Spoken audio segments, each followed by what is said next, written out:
Michael Strahan discusses football, clothes, and fear. You're a Hall of Famer who spent 15 years with the New York Giants before winning the Super Bowl in your final season. You've subsequently become a successful entrepreneur with your own clothing lines and a talent management production firm, not to mention a prominent TV career that includes co-hosting Good Morning America and appearing on Fox NFL Sunday. How do you account for all of your success? Be the polar opposite of football, be pleasant to people. I believe you know that nothing in your life happened because you were so amazing that you did everything yourself. So it's all about teamwork for me. It's not about me as a person. Why do you think you appeal to such a wide audience? I remember I did this April Fool's prank a couple of years ago where it looked like I fixed my gap. And people flipped out. So many people were like, good for you, if that's what you wanted to do, we're so happy, you look great. But then there were people like, what are you thinking? How could you do that? You let down Gap Nation. And I'm like, there's a freaking nation. There's a Gap Nation. Is that like Wakanda or something? The reaction was kind of amazing to me, but I also think, and I say this to people all the time, the gap in my teeth is kind of disarming.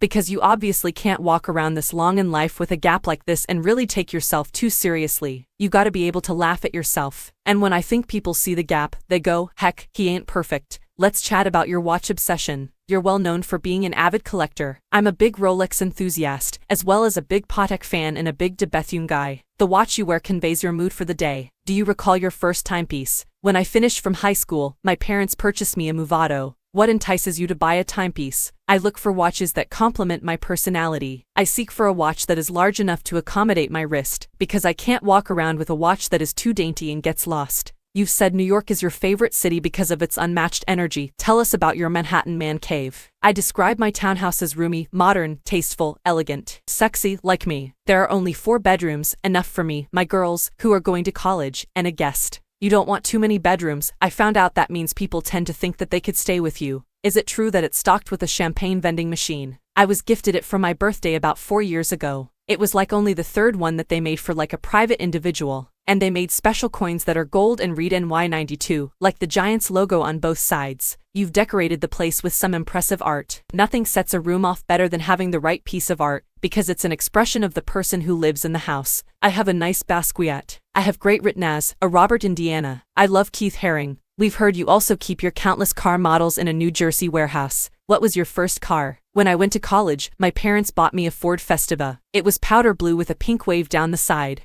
And I'm like, Mom. She goes, well, you either drive it or you walk. I decided I'd drive it.